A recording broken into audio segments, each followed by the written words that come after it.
어느 날 혜주는 아내인 정한과 장을 보다가 설애와 재회합니다. 설애는 40대 후반 임호신, 박용우 배우와 재혼한 상태였습니다. 어느 날 저녁 임호신이 칼로 수십 차례 찔린 시체로 발견되는 사건 현장으로 넘어갑니다. 혜주는 또 남편이 사망했다는 말에 설애에게 내가 그렇게 만만합니까? 라며 질문하고는 증거를 찾아내려고 합니다. 이 대사가 힘이 없는 게 그 전까지 쌓아왔던 빌드업이 부실해서, 왜냐면 진짜로 이 여자한테 안 넘어가야지 하다가 마음을 줬으면은 내가 그렇게 만만합니까? 이렇게 했을 때 공감이 확 왔을 텐데 그냥 항상 넘어갔어. 첫눈에 반해버리고 자기가 첫눈에 반해서 그냥 모든 수사 비밀을 다 넘겨줘 놓고. 그 경찰에 권위 따위 없었잖아. 맞아. 그래놓고 무슨 자기를 붕괴시켰대. 이미 비리 경찰이야. 그 단어가 아까워. 붕괴? 붕괴라는 단어가 아까워.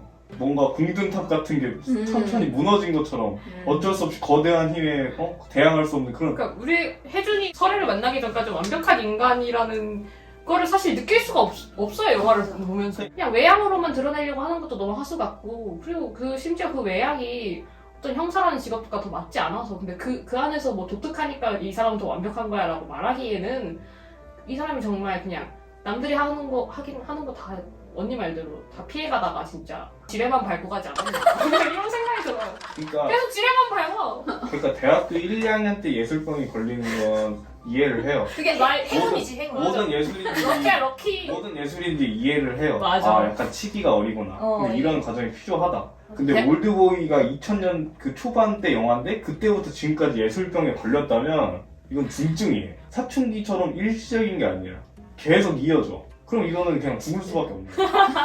지사율 높다. 그리고 망상을 자꾸 보여줘 다른 사람들한테. 쩔지 않냐 이런. 진짜 망상인데. 맞아. 쩔지. 근데 주변에 있는 옛날에 그 망상을 보고 쩔었다고 말하는 사람들 때문에 쩔지 않냐는데 쩌나? 설애의 말에 따르면 그녀가 집에 돌아와 보니 이미 남편은 풀장에서 죽은 시체로 둥둥 떠 있었고 풀장에는 피가 가득했다. 그것을 본 설애는 피공포증이 있는 혜준을 위해 범행 현장의 핏물을 빼고 핏자국을 하나하나 지웠다는 것을 실토한 뒤 혜준에게 청록색 원피스 태운 조각이 발각되고 임호신 살인의 용의자로 체포당합니다. 피공포증까지는 아니었다. 좀 나는 피를 피가 묻었구나. 많은 현장이 무섭다 이런 식으로 말을 했는데 설애가 오버한 것이. 진짜 오바야. 진짜 오바. 근데 그게 맞아. 왜? 아니 근데 그걸 그렇다 쳐. 근데 사랑의 표현으로 그걸 한 것 같은데 그러니까 그렇게 쳐도 오지랖이 나쁘진 맞아. 않지. 피를 무서워하는 사람을 위해서 피를 빼고 청소한다는 이 사랑의 행동도 그 젊은 여성으로 설정했는데 그 사람이 보일 수 없는 사랑이야. 이거 엄마의 사랑이지 거의. 맞아. 이건 세스코의 사람. 서비스업에. 고객과 서비스. 조금 이상한 연애관이 있다. 여성관이 좀 이상해. 오. 굉장히 설득력이 없었다. 근데 약간 일본 감성인 것 같아. 그거 치우는 거. 한국인들은 다 납득 못할 거거든. 약간 치울 때도 뭔지 이렇게 알지? 무릎 꿇고 뭔지 이렇게 알지? 그래, 딱 그 포즈. 어. 포즈. 너무 싫어. 딱 일본 감성이야. 여자. 집에 오면 무릎 꿇고 이렇게 목욕물 재워놓고 이렇게 엎드릴 것 같아. 오셨으니까 서방님 바깥 말씀하실래요? 사람이 심리학 끼쳐야 할 일을 안 사람이 하지 말자. 아. 그 집이잖아요, 집. 진짜 최악. 이렇게 닦았을 것 같은 거야, 무릎 꿇고. 그러나 혜주는 이번에는 고급 초밥 대신 핫도그를 내밀면서 거리감을 숨기지 않습니다. 설애는 너무 상반된 태도로 자신을 대하는 혜준에게 표정으로 서운함을 드러냅니다. 그 명량핫도그 원샷이 딱 나오자마자 상혜이가 이래요. 맞아. 마음의 표시를 초밥으로 했다고 쳐요. 무조건 어쩔 수 없이 쳐. 근데 그걸 다시 저급한 이미지의 음식으로 바꿨을 때는 핫도그보다는 무조건 다른 음식이 나았을 것이다. 이 음식 자체에 대한 이미지를 안 좋게 본다는 느낌을 너무 강하게 받으니까 맞아. 너무 치졸해, 행동이. 13개월 지났잖아. 왜 아직도? 저는 그래서 떠올랐던 인물이 약간 황교익. 황교익의 할머니가 일본에서 가게를 했나? 근데 황교익도 그래서 일본식 이런 거에 두둔을 많이 하는 것 같은데 박찬욱도 혹시 그랬나? 황교익이 떡볶이를 폄하했던 것 같은 느낌이 딱 드는 거지. 핫도그를 보면서 이러는데 핫도그가 왜? 이런 느낌이 들으니까. 왜 그런 남자와 결혼을 했느냐는 혜준의 질문에 다른 남자와 헤어질 결심을 하기 위해서 그 말을 들은 혜준은 감정의 혼란을 느낍니다. 그러나 혜준의 생각과 달리 호신을 죽인 범인은 그에게 투자금을 뜯긴 사철성이라는 인물이었습니다. 그리고 혜준과 설애는 통화를 한 뒤 눈 오는 호미산에서 만나는데 가발을 쓴 설애는 어머니가 말한 대로 멋진 남자랑 같이 산에 와서 유골을 뿌리러 왔다고 얘기합니다. 가발을 왜 쓰는 거야?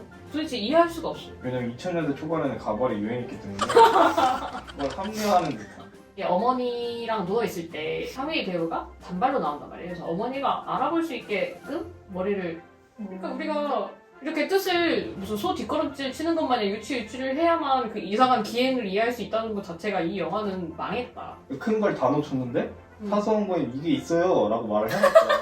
나 디테일 왕이다. 여기 자세히 좀 보세요. 아니 나 디테일 왕이지 얘들아. 아니 음식 혜준이 설애의 외조부와 어머니의 유골을 뿌리고 나자 설애는 혜준을 껴안고 방수팩에 있는 자신의 아이폰을 주면서 일주라. 그러니까. 근데 밀 것 같은 연출을 해놓고 했어. 그리고 거기서 그냥 혜준이 죽이고 탕웨이 혼자 받아가서 묻혀 죽었어도 상관없었을 것 같아. 맞아.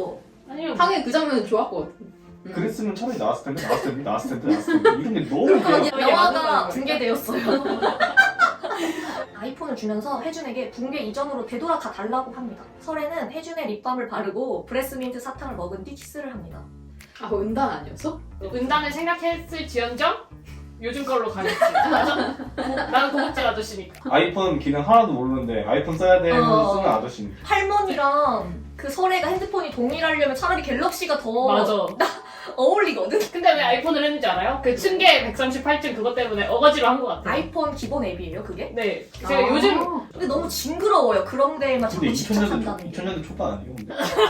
이후 혜준이 집으로 돌아왔을 때 여기는 눈이 안 왔어? 라고 정한에게 물어보지만 이 주인과 어디론가 나가면서 혜준에게 쌀쌀만 뜬 모습을 보입니다. 아, 저 이 장면도 너무 싫었어요. 혜준이 불륜을 했잖아. 근데 혜준한테 좀 면벌부를 주는 느낌인 맞아. 거죠. 그 추 인터뷰에서 뭐 아내도 불륜을 한 게 아니라 그냥 경계하라는 의미로 뭐 이주를 부른 거다 이렇게 하는데 저는 초반부터 사실 예상이 됐어요. 여성인 것처럼 얘기를 하지만 남성이라고 생각을 하면 어떤 그런 성적인 섹스 텐션이 느껴지는 대화라서 나중에 이걸 불륜을 어떤 면벌부로 사용하게끔 아내도 이주임이랑 어떤 불륜 관계였다라는 게 나올 수도 있겠다 했는데 나와버려서 너무 짜증이 났어요. 너무 쉽게 예상 가능한 맞아. 난 전개였는데 몰랐어. 심지어 재미도 없었어. 맞아.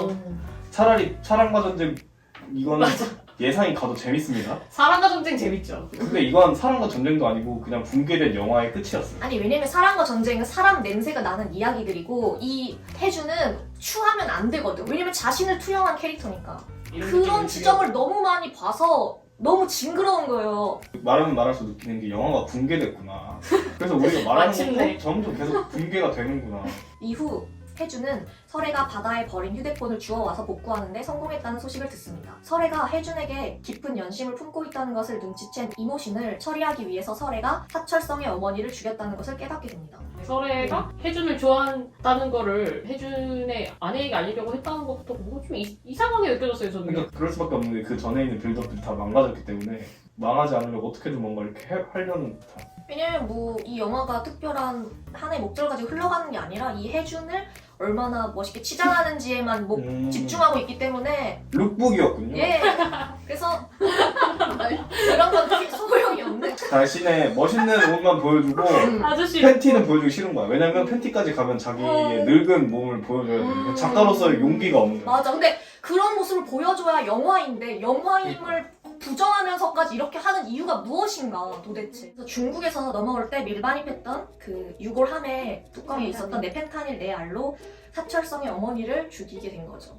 그래서 사철성이 이모신이 했다고 오해하게 만들고 이모신을 죽이게끔 유도를 한. 그 후 차를 운전하며 어딘가로 가고 있는 설애의 모습이 나옵니다. 모든 걸 깨달은 혜준도 차를 운전하며 설애에게 전화를 걸어 왜 그랬냐고 다그치면서 내가 언제 사랑한다고 말했냐 물어보지만 허탈한 웃음으로 눈물 짓는 그녀는 당신이 사랑을 말한 순간 당신의 사랑이 끝났고 당신의 사랑이 끝난 순간 내 사랑이 시작됐죠 라고 말합니다. 핸드폰은 바다 깊숙한 곳에 버려요 라고 했던 말이 설애에게 사랑 고백 같은 의미였다는 걸 깨닫고 GPS를 보며 설애를 쫓습니다. 그리고 이 쫓아갈 때도 무슨 이상한 항공샷 같은 걸로 또 무슨 차선을 보여주는데 진짜 미쳤구나. 이 뭔가 아름답지도 않지만 이게 아름답다고 생각해서 그런 장면, 그런 앵글을 굳이 쓰는 게 저 의도치 않게 어디서 봤는데 그 그 항공샷에서 바다의 능선이 설의 옆모습이라고 하는데 근데 왜 굳이 그렇게 한 건지 모르겠어요 도대체. 그러니까 이거는 정말 꿈보다 해몽이죠. 설에는 홀로 바닷가로 향합니다. 설에는 모래 구덩이를 파고 그 안에 들어가 천천히 구덩이 속에 차오르는 바닷물과 함께 사라집니다. 뒤늦게 바닷가에 도착한 해주는 물이 차오른 바다에서 설해를 찾지만 보이지 않습니다. 그렇게 영화는 막이 내립니다. 사랑 이야기가 너무 불쾌하기만 해서 저는 보는 내내 왜 내가 불륜을 꿈꾸는 아저씨의 머릿속을 들여다봐야 하나 이런 생각을 지울 수가 없었습니다. 그게 불륜이라는 게 뭐 도의적으로 나빠서 영화에 등장을 안 된다 이런 비난이 아니잖아요. 맞아. 뭐 당연히 불륜은 모두가 공감할 수 없는 소재니까 어려운 건데 그거를 이제 관객들이 이해를 하게끔만 만들면은 뭐 사람들이 뭐라고 합니까? 근데 두 사람의 감정이 아무것도 공감할 수가 없고 영화라고. 품이 있는 척 하다가 망한 거죠. 모르겠어요.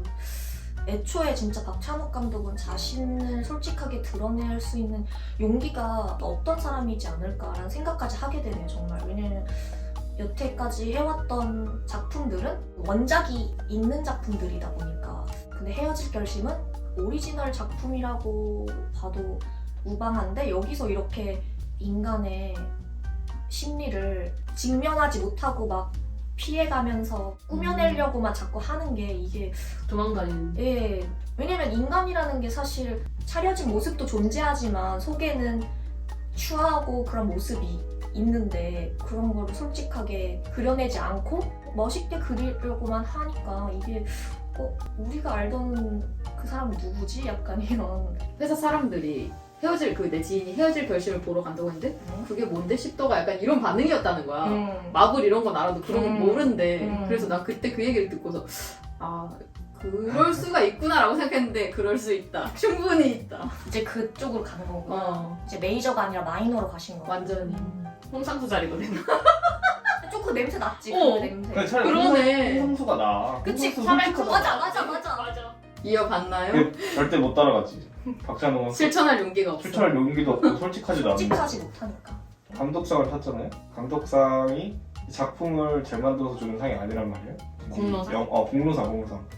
이 영화계에 영향을 끼쳐서 영화를 만들어줘서 감사하다는 의미로 줬는데 약간 감독상을 받았다고 했을 때 감독은 우리나라에선 작가라는 의미로 쓰기 때문에 이 영화 때문에 마치 받은 것 같은 그간의 올드보이 이후에 자의식 과잉을 행보를 해준 칸에서 사실 뭐 마케팅 측면에서는 어쩔 수 없이 그렇겠지만 마치 헤어질 결심 때문에 받은 것처럼 됐다. 근데 저는 정말 끝까지 관객을 현혹시키는 데만 집중했네. 그냥 현혹은 말이 아깝고 등쳐먹었다. 그래서 사실 외국에서는 감독들이 감독상을 받는다 이러면 공로상 같은 느낌이라서 감동이 좀 있어요. 왜냐면 필모그래피를 다 하면서. 근데 박찬욱 감독은 감독상을 받았을 때 그런 감동이 전혀 없어. 왜냐면 필모그래피들이 다 똥이어가지고.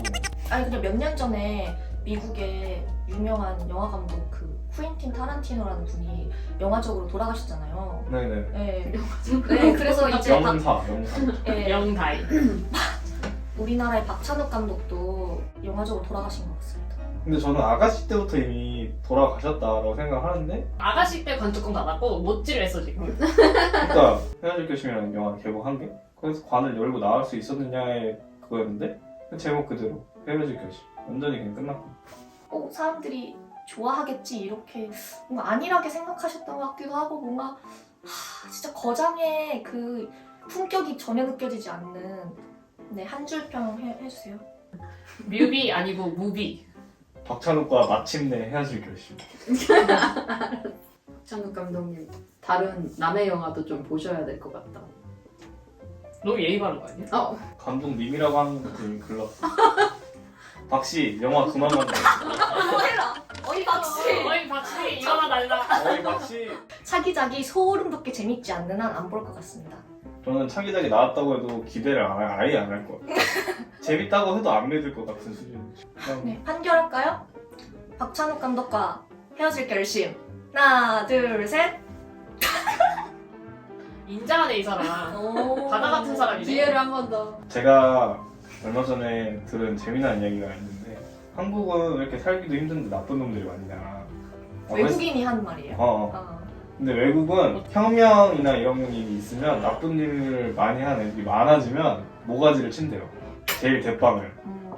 그렇게 하면은 주변에 있던 나쁜 놈들이 겁을 먹고 좀 그러니까 억제가 된대. 근데 우리나라는 지금까지 한 번도 목을 친 적이 없다는 거야. 같은 민족끼리는. 그치. 그러니까 이렇게 하면 야, 나 최동훈은 죽였어. 대빵을 죽이지 않으면 미래는 점점 나빠진다. 한국의 염화계를 위해서 그렇지. 죽으셔야 했다. 퇴비를 될 기회를 주겠다. 영예롭네. 그 정도는 주겠다.